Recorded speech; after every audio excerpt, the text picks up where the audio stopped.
नमस्कार, बहुत स्वागत है आप सभी लोगों का यूपी पीसीएस पाठशाला में।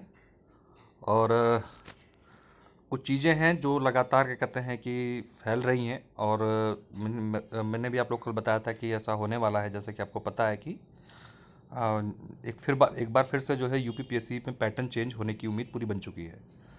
और ये कहीं ना कहीं जो है हम इसके पीछे की स्थिति को समझने का प्रयास करेंगे। कारण क्या है कि 2018 में भी जब बदलाव हुआ और बहुत तेज़ी से डिमांड की गई लोगों द्वारा कि इसको जो है बदला जाए, जो पैटर्न चल रहा था 2 ऑप्शनल वाला और साथ में ऑब्जेक्टिव जीएस वाला, तो उस पर डिमांड काफ़ी की गई कि यूपीएससी के पैटर्न पे होगा तो सबको लाभ मिलेगा, लाभ मिलेगा। लाभ किसको मिला? सिर्फ उनको मिला जो लोग यूपीएससी दे रहे हैं। और पूरी तरीके से यूपी के बच्चे जो है इसमें बाहर होने लगे। बहुत बुरा हाल रहा। 18 में स्केलिंग भी अचानक से बंद कर दी गई, वो तो एकदम ही अलग लेवल पे काम किया गया। ऑप्शन पैटर्न बदलना, साथ में एकदम यूपीएससी कॉपी कर लेना, ये बड़ा बुरा रहा। और साथ साथ जो बचा खुची कसर थी वो क्या हुआ कि स्केलिंग ना करके कर दिया गया काम खराब।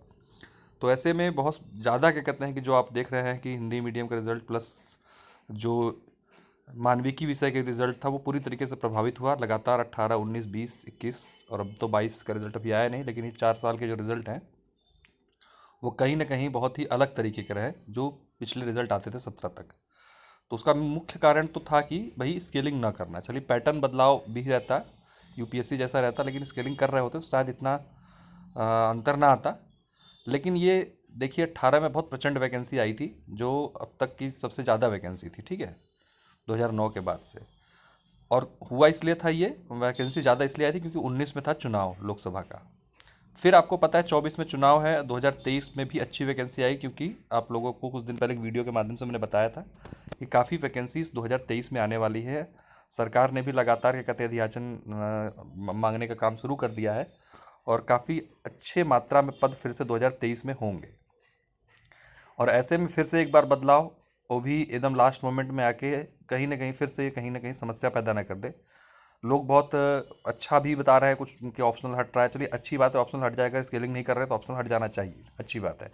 लेकिन जो सुनने में आ रहा है कि भाई उसकी आड़ में अगर क्या कहते हैं कि एक पेपर सांख्यिकी का ऐड हो रहा है 200 नंबर का, तो ये बहुत बड़ा क्या कहते हैं कि डिजास्टर हो जाएगा। अगर ऐसा हो रहा है तो सुनने में दोनों तरीके की बातें हैं कि सिर्फ यूपी स्पेशल है, और दूसरी न्यूज़ है कि सांख्यिकी का भी ड्राफ्ट भेजा गया है। उसमें एक पेपर सांख्यिकी का, एक पेपर यूपी स्पेशल का। अगर ये वाली चीज़ है तो भैया फिर तो बहुत गड़बड़ हो जाएगा मामला। फिर तो समझिए कि जितना इस टाइम स्थिति है उससे भी ज़्यादा खराब हो जाएगी। कारण क्या है कि आप कितना भी अच्छा जो मानविकी विषय वाला छात्र, यानी कि जो मैथ बैकग्राउंड से नहीं है, कितनी भी प्रैक्टिस कर लें, 200 नंबर का आप पेपर पूरा कंप्लीट ही नहीं कर पाओगे। 200 नंबर में नंबर लाना तो बड़ी बात है, आप 2-3 घंटे में पूरा 200 नंबर का पेपर उस गति से सॉल्व नहीं कर पाओगे जिस गति से एक मैथ बैकग्राउंड या फिर टेक्निकल बैकग्राउंड के स्टूडेंट कर सकते हैं, क्योंकि उन्होंने उस पर कई साल मेहनत की हुई है। आप सोचो 6 महीने 4 महीने पढ़ के कर जाओगे तो नहीं कर पाओगे आप। हो सकता है जैसे कि सी सेट यूपीएससी में आया था, आपको याद होगा, जब यूपीएससी का सी सेट होता था तो लोग क्या करते थे, पूरा क्वेश्चन नहीं पढ़ पाते थे, टाइम बीत जाता था। और वही टेक्निकल बैकग्राउंड के लोग क्या करते थे, उसको इतना ज़्यादा स्कोर कर ले जाते थे, तो जीएस में 10-15 क्वेश्चन 20 क्वेश्चन करके भी पीटी पास कर जा रहे थे। तो इसी को देखते हुए यूपीएससी ने क्या किया, सी सेट को क्वालिफाइंग कर दिया, ठीक, क्योंकि वहाँ पे एज मिल रहा था। तो यही हाल यहाँ पे भी होगा। जब तक आप क्वेश्चन पढ़ के पूरा सॉल्यूशन करोगे उसका स्टेप बाय स्टेप, सांख्यिकी वाले सेक्शन का ऑब्जेक्टिव तो है नहीं है, पूरा सॉल्यूशन लिखना पड़ेगा इसमें।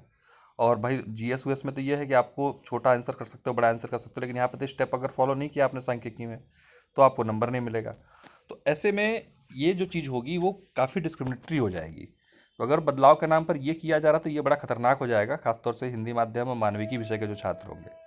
तो उम्मीद करते हैं ऐसा आयोग नहीं करेगा। अगर ऐसा करता है तो फिर कुछ ना कुछ और सोचना पड़ेगा। हालांकि संभावना पूरी रही है, तो 100% हो गया मान के चलिए अब कि ऑप्शनल तो हट रहा है। अब ऑप्शनल हट रहा, चलिए अच्छी बात है, क्योंकि स्केलिंग अगर आप जब नहीं कर रहे हैं तो ऑप्शनल हटा रहे हैं, बहुत अच्छी बात है, इसको करिए, अच्छी बात है, क्योंकि इससे कम से कम कुछ ना कुछ तो भेदभाव दूर हो जाएगा। लेकिन अगर उस बदलाव के नाम पर अगर ये चीज़ हो रही है कि सांख्यिकी का एक पेपर 200 नंबर का जोड़ा जा रहा है, तो ये बड़ा खतरनाक है। और ऐसे में नुकसान सिर्फ और सिर्फ स्टूडेंट्स का है, खासतौर से जो लोग अभी 18 के बदलाव के बाद ग्रस्त हैं समस्या से, या जिसके कारण उनका चयन नहीं हो पा रहा है, तो वो समस्या घटने की जगह और बढ़ जाएगी इसकी वजह से, क्योंकि ऑप्शनल में फिर भी आप कुछ नंबर ले आते थे। अभी तो स्थितियाँ बड़ी विकट हो जाएंगी। एक तो फिर से नया पैटर्न, अब 200 नंबर का जो पेपर होगा यूपी स्पेशल का, वो भी पहली बार होगा मेंस में। तो एक तो वो भी आप इतने अच्छे से अभी नहीं कर पाओगे, क्योंकि पहली बार में आपको नहीं जानकारी होती कि क्या कितना कहाँ से पूछा जा रहा है, कितना डीप जाके, क्योंकि इस बार 2022 का जब पेपर पूछा गया यूपी स्पेशल का, तो बहुत ही डीप डीप क्वेश्चन पेपर 1 2 3 में पूछे गए, ठीक। और अभी ये डीप कुछ डीप नहीं था। अगर आयोग आ जाएगा अपने पे डीप यूपी स्पेशल पूछने पर, तो पता नहीं क्या क्या पूछ सकता है। बहुत छोटी छोटी चीज़ें, यूपी अपने आप में एक देश के बराबर है, बहुत बड़ा क्या क्षेत्रफल है, बहुत बड़ी जनसंख्या है, और काफ़ी व्यापक विविधता है पाई जाती। तो ऐसे में पूरी संभावना, हालांकि ये तो चलिए यूपी के जो छात्र हैं उनके लिए अच्छा ही है, क्योंकि वो बेहतर करेंगे अन्य लोगों की तुलना में। जैसा इस बार आप लोगों ने देखा कि बाहरी लोग फिर से, मतलब 2 3 बच्चे उत्तरांचल के टॉप 10 में हैं, जो कि हर रिजल्ट में हम लोग को देखने को ही मिल रहा है। जबकि अन्य स्टेट जो है पूरी तरीके से इस तरीके से करते हैं कि वहाँ पर तो टॉपर तो छोड़िए, सिलेक्शन होना मुश्किल हो जाता है बाहर के स्टूडेंट का। लेकिन यहाँ पर नहीं हो रहा है ये सब कुछ, तो उसमें हम लोग मान लीजिए इतना कुछ नहीं कर सकते फिलहाल। लेकिन ये जो बदलाव है, इसके बारे में कोशिश कर रहे हैं कि जानकारी निकल के क्लियर आ जाए कि एग्जैक्टली क्या भेजा है, क्या गया है। और जैसा भी होगा आपको बताऊंगा। लेकिन अगर ये है तो ये थोड़ा सा ठीक नहीं है, और अगर ऐसा होता तो सबको मिल के जो है इसका विरोध भी करना पड़ेगा हम लोग को, नहीं तो ये चीज़ें और ख़राब हो जाएंगी। नोटिफिकेशन और अभी ही क्या कहते हैं कि समय है वो, कि अपनी बातों को रखा जाए के समझ, लेकिन उसके पीछे जानकारी जो है पुख्ता हो जाए। अगर आप लोग के अपने सोर्सेस हैं तो आप लोग भी पता करने की कोशिश कीजिए क्या ये सही है। तो अगर ऐसा है, क्योंकि ऑप्शनल वाला तो क्लियर है, लेकिन ये कि इसमें जो जोड़ा जा रहा है वो क्या क्या है, इसके बारे में थोड़ा सा भी क्लियर कट चीज़ें नहीं मिल पा रही। कोशिश कर रहे हैं पता लग जाए। और अगर ये है तो फिर इसके लिए हम लोग सब लोग मिलकर जो है आयोग से रिक्वेस्ट करेंगे कि ऐसे भैया ना करो, काहे अब सबका कैरियर तबाह करने पर लगे हैं आप लोग। तो देखते हैं जैसा भी होगा, जो भी अपडेट होगी आप लोगों को बताऊंगा चैनल के माध्यम से। मैं चैनल को सब्सक्राइब जरूर कर लीजिएगा ताकि महत्वपूर्ण अपडेट आपसे मिस ना हो। बहुत बहुत धन्यवाद, नमस्कार। कोई और आप लोग को चीज़ें हों जो छूट गई हों, या फिर आप लोग कोई जानकारी हो देना चाहते हैं, तो कमेंट बॉक्स में जरूर कमेंट कीजिएगा, बताइएगा कि क्या आप लोग को लगता है भैया क्या सही है नहीं है। और कुछ अगर एक्स्ट्रा जानकारी है जो नया पैटर्न आने वाला है उसके संदर्भ में, तो बताने का प्रयास जरूर कीजिएगा कमेंट बॉक्स में। बहुत बहुत धन्यवाद, नमस्कार, मिलते हैं नेक्स्ट अपडेट में।